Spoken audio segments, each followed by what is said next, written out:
नमस्कार मित्रों, आप सभी का स्वागत है आपके अपने चैनल कथा साहित्य दर्पण में, जिसमें हमारी श्रृंखला चल रही थी महादेवी वर्मा जी के द्वारा लिखे हुए उनके रेखा चित्र संग्रह अतीत के चलचित्र के रेखा चित्रों की, जिसमें से हमने काफ़ी रेखा चित्र तो देख लिए थे, पर जो है 6 रेखा चित्र हमारे पूरे हो गए थे। उसके बाद हमने देखा कि घीसा को आज हम लोग अपने रेखा चित्र संग्रह में वाचित करेंगे। तो चलिए, महादेवी वर्मा जी के रेखा चित्र संग्रह का एक और रेखा चित्र जिसका हम आज वाचन करेंगे वो है रेखा। और इस पर पहुंचने से पहले मित्रों, हमारा निवेदन है आपसे कि आप हमारे चैनल पे विभिन्न पाठ्यक्रमों में लगी हुई महत्वपूर्ण जो कहानियां हैं उनको अवश्य ही सुनें और कुछ लाभ प्राप्त करें, और हमारे चैनल को सब्सक्राइब करें और हमारी भी मदद करें, थोड़ा सा सहयोग करें। और हमारे चैनल को आगे बढ़ने में आपका ही सहयोग बहुत ही उम्मीद है आप लोगों से। तो चलिए, अधिक बातें न करते हुए चलते हैं। वर्तमान की कौन सी अज्ञात प्रेरणा हमारे अतीत की किसी भूली हुई कथा को संपूर्ण मार्मिकता के साथ दोहरा जाती है। यह जान लेना सहज होता तो मैं आज गांव के उस मलिन सहमे नन्हे से विद्यार्थी को सहसा याद करके अपना कारण बता देती, जो एक छोटी लहर के समान ही मेरे जीवन तट को अपनी सारी आर्द्रता से छूकर अनंत जलराशि में विलीन हो गया। गंगा पार फूसी के खंडहर और उसके आसपास के गांवों के प्रति मेरा जैसा आकर्षण रहा, उसे देखकर ही संभवतः लोग जन्म जन्मांतर के संबंध का व्यंग करने लगे। तो कोई आश्चर्य की बात नहीं। जिस अवकाश के समय लोग इष्ट मित्रों से मिलने, उत्सवों में सम्मिलित होने तथा अन्य आमोद प्रमोद के लिए सुरक्षित रखते हैं, उसी को मैं इस खंडहर और उसके छत विच्छित चरणों में पछाड़े खाती हुई भागीरथी के तट पर काट कर सुख भी प्राप्त कर देती हूँ।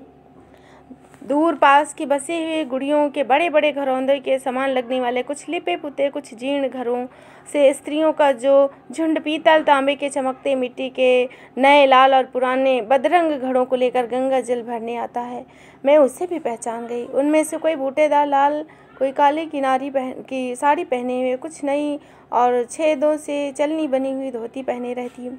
किसी की मोम लगी पाटियों के बीच एक अंगुल चौड़ी सिंदूर रेखा अस्त होते हुए सूर्य की किरणों की भांति चमकती रहती, और किसी के कड़वे तेल से भी अपरिचित रूखी जटा बनी हुई छोटी छोटी लटें मुख को घेर कर उसकी उदासी को और अधिक केंद्रित कर देती। किसी की सांवली गोल कलाई पर शहर की कच्ची नगदार चूड़ियों के नग रह रहकर हीरे से चमक जाते, और किसी के दुर्बल काले पहुँचे से लाख की पीली मैली चूड़ियाँ काले पत्थर मटमैले चंदन की मोटी लकीर जान पड़ती। कोई अपने गिलंट के कड़े युक्त हाथों को घड़े की ओट में छिपाने का प्रयत्न करती, और कोई चांदी के पछेली कंगना झनकार के ताल के साथ ही बात करती थी, और किसी के गुदना गुदे हुए गेहुए पैरों में चांदी के कड़े सुडौलता की परिधि लगती, और किसी की फैली उंगलियों और सफ़ेद एड़ियों के साथ मिली हुई स्याही रांगे और कांसे के कड़े लोहे की साफ पड़ी हुई बेड़ियाँ बन जाती। वे सब पहले हाथ मुँह धोती, फिर पानी में कुछ घुसाकर घड़ा भर लेती, तब घड़ा किनारे रख सिर पर इंडुरी रखती और मेरी ओर देखकर कभी मलिन, कभी उजली, कभी प्यारी, कभी दुख भरी तथा कभी सुख की मुस्कान के साथ मुस्कुरा देती। अपने मेरे बीच का अंतर उन्हें ज्ञात है, तब भी कदाचित वे इस मुस्कान के सेतु से उस पार को जोड़ना नहीं भूलती। ग्वालों ने अपनी चरती हुई गायों भैंसों से किसी को उस ओर बहकते देखकर लकुटी लेकर दौड़ा, और गड़ेरिए के अपने बच्चे झुंड की भी एक बकरी या भेड़ को उस ओर बढ़ते देखकर कान पकड़कर खींच ले जाते, और व्यर्थ दिन भर गिल्ली डंडा खेलने वाले निठल्ले लड़के बीच बीच में नज़र बचाकर मेरा रुख देखना नहीं भूलते। उस पार शहर में दूध बेचने जाते या लौटते हुए ग्वाले, किले में काम करने जाते या घर आते जाते मजदूर, नाव बांधते या खेलते मल्लाह, कभी कभी चुनरी तरंगाऊ बुलाल मजीठी हो गाते, मुझ पर दृष्टि पड़ते ही हचकचाकर चुप हो जाते। कुछ विशेष सभ्य होने का गर्व करने वाले से मुझे एक सलज्ज नमस्कार भी प्राप्त हो जाता। कह नहीं सकती कि कब और कैसे मुझे उन बालकों को कुछ सिखाने का ध्यान आया, पर बिना किसी कार्यकारिणी के निर्वाचन के, बिना पदाधिकारियों के चुनाव के, बिना भवन के, बिना चंदे और अपील के, और सारांश यह कि बिना किसी चिर परिचित समारोह के मेरे विद्यार्थी पीपल के पेड़ की घनी छाया में मेरे चारों ओर एकत्र हो गए।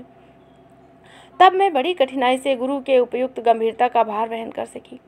और वे जिज्ञासु कैसे थे सो क्या बताऊं। कुछ कानों में बालियां और हाथों में कड़े पहने, धुले कुर्ते और ऊंची मैली धोती में नगर और ग्राम का सम्मिश्रण जान पड़ते थे।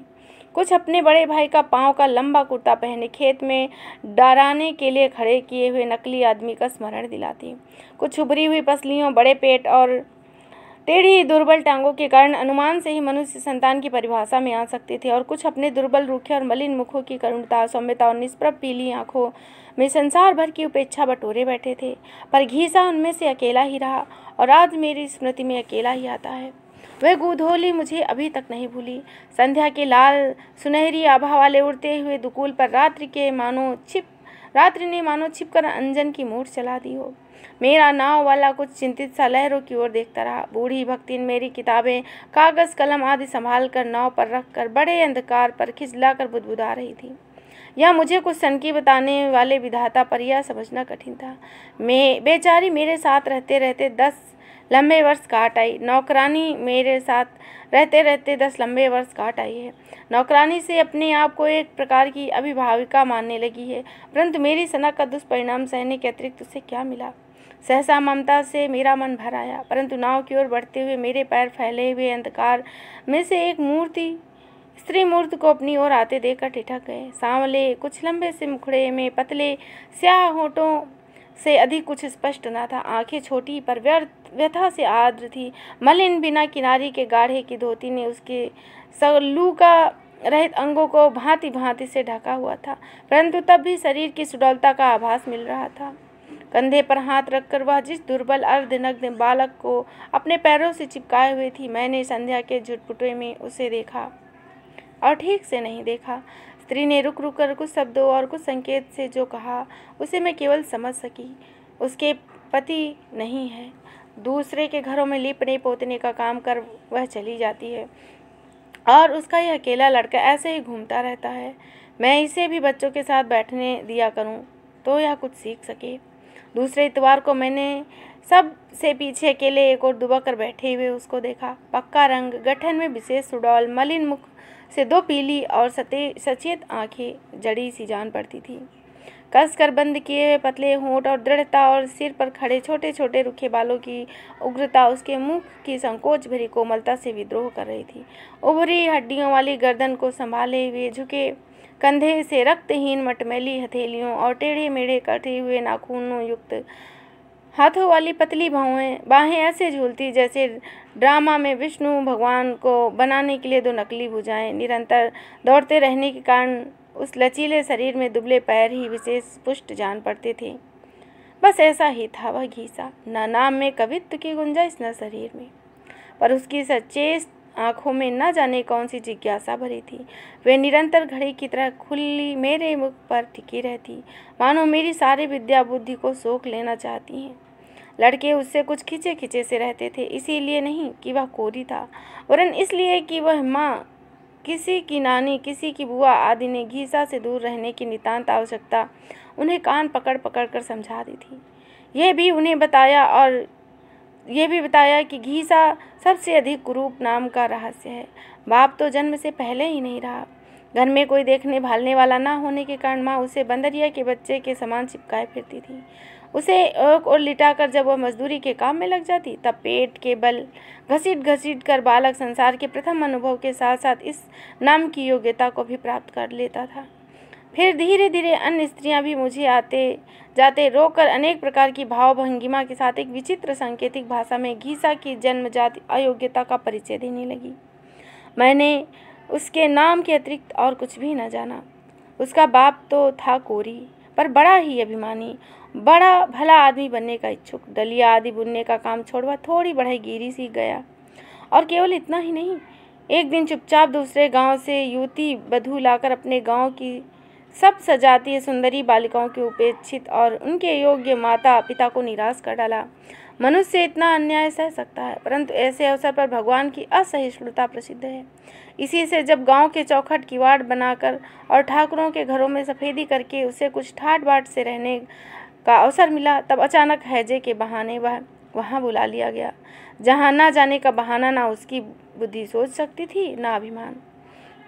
पर स्त्री भी कम गर्वीली न थी। गाँव के अनेक विधुर और अविवाहित कोरियों ने केवल उदारतावश ही उसकी जीवन नैया पार लगाने का उत्तरदायित्व लेना चाहा, परंतु उसने केवल कोरा उत्तर ही नहीं दिया, प्रत्युत्तर उसे नमक मिर्च लगाकर तीता भी कर दिया। कहा, हम सिंध का मेहरारू हुए के कासियारन के जाम। फिर बिना स्वर ताल के आंसू गिराकर, बाल खोलकर, चूड़ियाँ फोड़कर और बिना किसी किनारे की धोती पहनकर जब उसके बड़े घर की विधवा का स्वांग भरना आरंभ किया तो सारा समाज क्षोभ के समुद्र में डूबने उतराने लगा। उस पर घीसा बाप के मरने के बाद हुआ तो वास्तव में 6 महीने बाद, परंतु उस समय के संबंध में क्या कहा जाए, जिसका कभी एक क्षण वर्ष सा बीतता है और कभी एक वर्ष क्षण सा हो जाता है। इसी से यदि वह 6 मास का समय रबर की तरह खींचकर साल की अवधि तक पहुंच गया हो तो इस गांव वालों का क्या दोष। यह कथा अनेक क्षेपकों में विस्तार के साथ सुनाई गई तो मेरा मन फेरने के लिए और भी मन फिरा भी, परंतु किसी सनातन नियम से कथावाचकों की ओर ना फिरकर कथा के नायक की ओर फिर गया। इस प्रकार घीसा मेरे और निकट आ गया। वह अपना जीवन संबंधी अपवाद कदाचित पूरा नहीं समझ पाया, परंतु अधूरे का प्रभाव भी उस पर कम न था, क्योंकि वह सबको अपनी छाया से इस प्रकार बचाता रहता था मानो उसे कोई छूत की बीमारी हो। पढ़ने में उसे सबसे पहले समझने, उसे व्यवहार करने, स्मरण रखने, पुस्तक में एक भी धब्बा न लगाने, स्लेट को चमचमाती रखने और अपने छोटे से छोटे काम का उत्तरदायित्व बड़ी गंभीरता से निभाने में उसके समान कोई चतुर नहीं था। इसी से कभी कभी मन चाहता था कि उसकी माँ से उसे मांग ले जाऊं और अपने पास रखकर उसके विकास की उचित व्यवस्था कर दूं, परंतु उस समय उपेक्षिता पर माननीय विधवा का वही एक सहारा था। वह अपने पति का स्थान छोड़ने पर प्रस्तुत न होगी, यह भी मेरा मन जानता था, और उस बालक के बिना उसका जीवन कितना दुर्बोध हो सकता है यह भी मुझसे छिपाना था। फिर 9 साल के कर्तव्यपरायण घीसा की गुरु भक्ति देख उसकी मातृभक्ति के संबंध में कुछ संदेह करने का स्थान नहीं रह जाता, और इसी तरह घीसा वहीं उन कठोर परिस्थितियों में रहा जहाँ क्रूरतम नियति ने केवल अपने मनोविनोद के लिए उसको रख दिया। शनिश्चर के दिन वह अपने छोटे दुर्बल हाथों से पीपल की छाया को गोबर मिट्टी से पीला चिकनापन दे आता। फिर इतवार को माँ के मजदूरी पर जाते ही एक मैले फटे कपड़े में बंधी मोटी रोटी और कुछ नमक या थोड़ा चना और एक डली गुड़ बगल में दबाकर पीपल की छाया को एक बार फिर झाड़ने बुहारने के पश्चात वह गंगा के तट पर आ बैठता और अपनी पीली सतेज आँखों पर छीण सांवले हाथ की छाया कर दूर दूर तक दृष्टि को दौड़ाता रहता। जैसे ही उसे मेरी नीली सफ़ेद नाव की झलक दिखाई पड़ती, वैसे ही वह अपनी पतली टांगों पर तीर के समान उड़ता और बिना नाम लिए ही साथियों को सुनाने के लिए गुरु साहब कहता हुआ पेड़ के नीचे पहुंच जाता, जहां ना जाने कितनी बार दोहराए तिहराए हुए कार्यक्रम की एक अंतिम आवृत्ति अवश्य होती। पेड़ की नीची डाल पर रखी हुई मेरी शीतल पाटी उतार कर बार बार झाड़ पोंछ कर बिछाई जाती। कभी काम न आने वाली सूखी स्याही से काले कच्चे कांच की दवात, टूटे नीब और उखड़े हुए रंग वाले भूरे भूरे कलम के साथ पेड़ के कोटर से निकाल यथास्थान रख दिए जाते, और तब इस चित्र पाठशाला के विचित्र मंत्री और निराला विद्यार्थी कुछ आगे बढ़ मेरे सब प्रणाम स्वागत के लिए प्रस्तुत हो जाता। महीने में 4 दिन ही मैं वहां पहुंच सकती थी, और कभी कभी काम की अधिकता से 1 आध दिन छुट्टी में और निकल जाता, पर उस थोड़े से समय और इन्हीं गिने दिनों में भी मुझे उस बालक का हृदय जैसा परिचय मिला वैसा चित्रों के एल्बम के समान निरंतर नवीन सा ही लगता था। मुझे आज भी वह दिन नहीं भूलता जब मैंने बिना कपड़ों का प्रबंध किए हुए उन बेचारों को सफाई का महत्व समझाते समझाते थका डालने की मूर्खता की। दूसरे इतवार को सब जैसे के तैसे थे, केवल कुछ गंगा जी में मुंह इस तरह धोकर आए थे कि मैल अनेक रेखाओं में विभक्त हो गया। कुछ ने हाथ पांव ऐसे घिसे कि शेष मलिन शरीर के साथ वे अलग से जड़े हुए से लगते थे, और कुछ न रहेगा बास न बजेगी बांसुरी की कहावत को चरितार्थ करने के लिए कीट से मैले फटे कुर्ते घर ही छोड़कर ऐसे अस्थि पंजर में रूप में आ उपस्थित हुए कि जिसमें उनके प्राण रहने अवश्य थे, पर गए तो इसमें भी कोई अचंभा नहीं। ऐसा उनका शरीर था की घोषणा करते हुए जान पड़ते थे। पर घीसा गायब था। पूछने पर लड़कों में कानाफूसी होने लगी। एक साथ सभी उसकी अनुपस्थिति का कारण सुनाने को आतुर थे। एक एक शब्द जोड़ तोड़कर समझना पड़ा कि घीसा माँ से कपड़ा धोने के लिए साबुन के लिए तभी से कह रहा था। माँ को मजदूरी के पैसे नहीं मिले और दुकानदार ने नाज लेकर साबुन नहीं दिया। कल रात को माँ को पैसे मिले और आज सवेरे वह सब काम छोड़ पहले साबुन लेने गई। अभी लौटी है, अतः घीसा कपड़े धो रहा है, क्योंकि गुरु साहब ने कहा था कि नहा धोकर साफ कपड़े पहन कर आना। अतः घीसा कपड़े धो रहा है और अभागे के पास कपड़े ही क्या थे। किसी दयावती का दिया हुआ एक पुराना कुर्ता था, जिसकी एक आस्तीन आधी थी और एक अंगोछा जैसा फटा टुकड़ा। जब घीसा नहाकर गीला अंगोछा लपेटे और आधा भीगा कुर्ता पहने अपराधी के समान मेरे सामने खड़ा हुआ, तो आंखें ही नहीं, मेरा रोम रोम गीला हो गया। उस समय समझ में आया कि द्रोणाचार्य ने अपनी भील शीशी से अंगूठा कैसे कटवा लिया था। एक दिन न जाने क्या सोचकर मैं उन विद्यार्थियों के लिए 4, 5, 6 से जलेबियाँ ले गई, और कुछ तौलने वाले की सफाई से, कुछ तुलवाने वाले की समझदारी से और कुछ वहाँ की छीना झपटी के कारण प्रत्येक को 5 से अधिक न मिल सकी। एक कहता मुझे एक कम मिली, दूसरे ने बताया मेरी अमुक ने छीन ली, तीसरे को घर में सोते हुए छोटे भाई के लिए चाहिए, चौथे को किसी और की याद आई। इस तरह कोलाहल में अपने हिस्से की जलेबियाँ लेकर घीसा कहाँ खिसक गया यह कोई न जान सका। एक नटखट अपने साथी से कह रहा था, सार एक ठो पिलवा पाले है, ओहिक दे बरेगा हुई।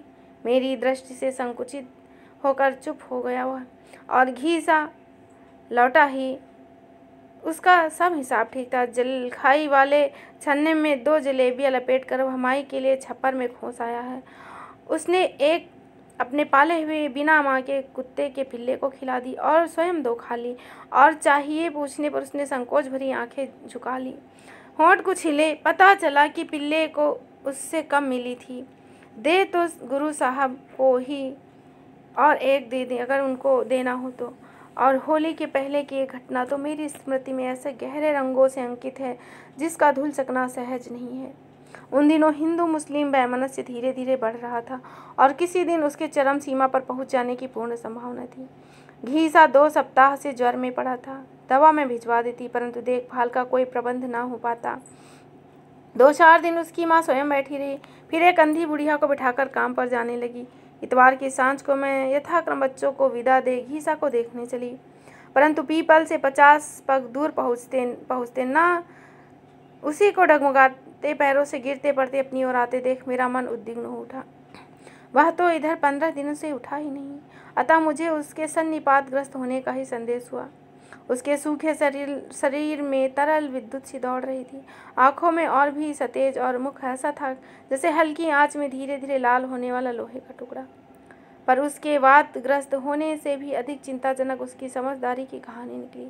वह प्यास से जाग गया था और पानी पास मिला नहीं, और अंधी मनिया की आजी से मांगना ठीक न समझ वह चुपचाप कष्ट सहने लगा। इतने में मुल्लू के कक्का ने पार से लौटकर दरवाजे से ही अंधी को बताया, शहर में दंगा हो रहा है। और तब उसे गुरु साहब का ध्यान आया। मुल्लू के कक्का के हटते हुआ ऐसे हौले से उठा कि बुढ़िया को पता न चला, और कभी दीवार कभी पेड़ का सहारा लेता हुआ इस ओर भागा। अब वह गुरु साहब को गोड़ धरकर यही पड़ा रहेगा और किसी तरह भी नहीं जाने देगा। तब मेरी समस्या और भी जटिल हो गई। पार तो मुझे पहुंचना ही था, साथ ही बीमार घीसा को ऐसे समझाकर जैसे उसकी स्थिति और गंभीर ना हो जाए। पर सदा के संकोची, नम्र और आज्ञाकारी घीसा का इस तरह दृढ़ और हठी बालक में बदल जाना मुझे पता न चला। उसने पर साल ऐसे ही अवसर पर हताहत 2 मल्लाह देखे थे, और कदाचित इस समय उसका रोग से विकृत मस्तिष्क उन चित्रों में गहरा रंग भरकर मेरी उलझन को और उलझा रहा था।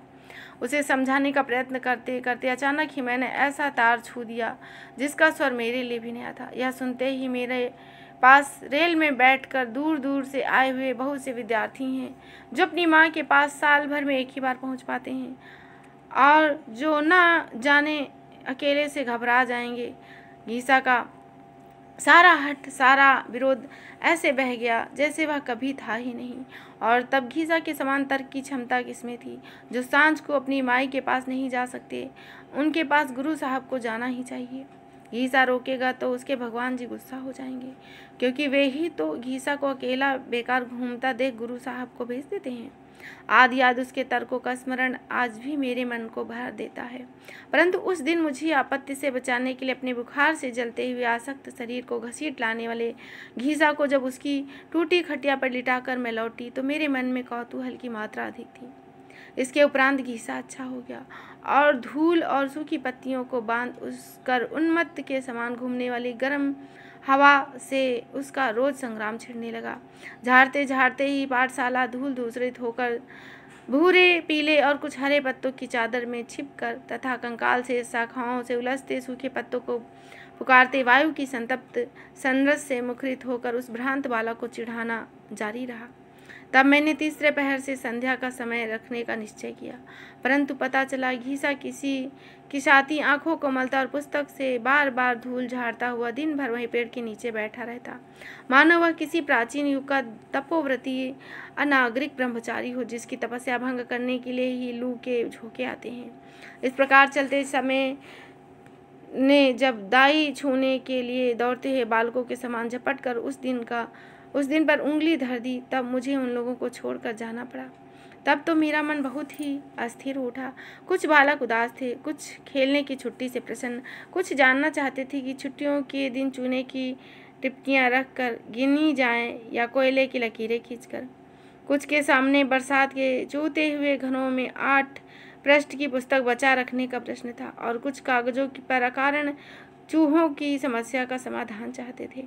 ऐसे महत्वपूर्ण कोलाहल में घीसा ना जाने कैसा अपना रहना अनावश्यक समझ लेता था। अतः सदा के समान आज भी मैंने उसे ना खोजा और खोजा तो नहीं पाया। जब मैं कुछ चिंतित सी वहाँ से चली तब भारी भारी मन हो रहा था, आंखों में कोहरा सा घिरता आ रहा था। वास्तव में उन्हीं दिनों डॉक्टर ने मेरे पेट में फोड़ा होने का संदेह किया। ऑपरेशन की संभावना थी। कब लौटूंगी या नहीं, यह सोचते सोचते मैंने फिर चारों ओर जो आर्द्र दृष्टि डाली, वहाँ कुछ समय तक उन परिचित स्थानों को भेंट करके उलझी रही। पृथ्वी के उच्छ्वास के समान उठते हुए धुंधल के मेवे कच्चे और अकाटग्रस्त मग्न हो रहे थे। केवल फूस के मटमैले और खपरेल के कत्थई और काले छप्पर वर्षा में बढ़ी गंगा के मिट्टी जैसे जल में पुरानी नावों के समान जान पड़ते थे। कछार की बालुओं में दूर तक फैले तरबूज और खरबूजे के खेत अपनी सिरकी और फूस की मुट्ठियों, टट्टियों और रखवाली के लिए बनी पर्णकुटियों के कारण जल में बसे किसी आदिम द्वीप का स्मरण दिलाते थे। उनमें 1-2 दिए जल चुके थे। तब मैंने दूसरा छोटा सा काला धब्बा आगे बढ़ता देखा। ये घीसा ही होगा, मैंने दूर से ही जान लिया। आज गुरु साहब को उसे विदा देना है, यह उसका नन्हा हृदय अपनी पूरी संवेदन शक्ति से जान रहा था, इसमें संदेह नहीं। परंतु उस उपेक्षित बालक के मन में मेरे लिए कितनी सरल ममता है और मेरे बिच्छों की कितनी गहरी व्यथा है, यह जानना मेरे लिए शेष था। निकट आने पर देखा कि उस गोधूली में बादामी कागज पर काले चित्र के समान लगने वाला नंगे बदन घीसा एक बड़ा तरबूज दोनों हाथों में संभाले था, जिसमें बीच के कुछ कटे भाग से भीतर का इशित लक्ष्य ललाई लिए चारों ओर गहरे हरेपन में कुछ खिले कुछ बंद गुलाबी फूल जैसा जान पड़ता था। घीसा के पास पैसा था ना खेत, तब वह यह इसे कहाँ से चुरा लाया, मन में संदेह हुआ। और तब मैंने जाना कि जीवन का खरा सोना छिपाने के लिए उस मलिन शरीर को बनाने वाले ईश्वर ने उस बूढ़े आदमी से भिन्न उसका स्वभाव नहीं रखा, जो अपने सोने की मोहर को कच्ची मिट्टी की दीवार में रखकर निश्चिंत हो जाता है। घीसा गुरु साहब से झूठ बोलने वाला भगवान जी से झूठ बोल सकता है। वह तरबूज कई दिन पहले देखाया था। माई के लौटने में न जाने क्यों देर हो गई, तब उसे वह अकेले ही खेत पर जाना पड़ा। वहाँ खेत वाले का लड़का था, जिसकी उससे नए कुर्ते पर बहुत दिनों से उसकी नज़र थी। प्रायः सुनाकर कहता था, जिनकी भूख जूठी पत्तल से बुझ सकती है उन पर भरोसा लगाने वाले पागल होते हैं। उसने कहा, पैसा नहीं है तो कुर्ता देते जाओ। और घीसा आज तरबूज न लेता तो क्या करता, इससे कुर्ता दे आया। पर गुरु साहब को चिंता करने की आवश्यकता नहीं, क्योंकि गर्मी में वह कुर्ता पहनता ही नहीं और जाने आने के लिए पुराना कुर्ता ठीक रहेगा। तरबूज सफ़ेद ना हो इसलिए कटवाना पड़ा। मीठा है या नहीं यह देखने के लिए उंगली से कुछ निकाल भी लेना पड़ा। गुरु साहब ना ले तो घीसा रात भर रोएगा, छुट्टी भर रोएगा। ले जावे तो वह रोज़ नहा धोकर पेड़ के नीचे पढ़ा हुआ पाठ दोहराता रहेगा और छुट्टी के बाद पूरी किताब पट्टी पर लिख कर दिखा सकेगा। और तब अपने स्नेह से प्रगल्भ उस बालक के सिर पर हाथ रख मैंने भावातिरेक से ही कहा, उस तट पर किसी गुरु को किसी शिष्य से कभी ऐसी दक्षिणा मिली होगी, ऐसा मुझे विश्वास नहीं था।